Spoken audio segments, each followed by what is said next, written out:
Ang ginawa mo, darling? Wow. Yan guys, yan mga kamigs,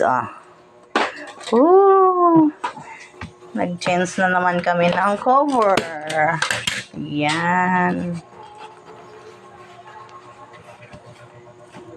Yan na naman. Hindi kasi magkasya. Alam mo yung bitin yung ano namin, cover. Kaya ganyan ang ginagawa.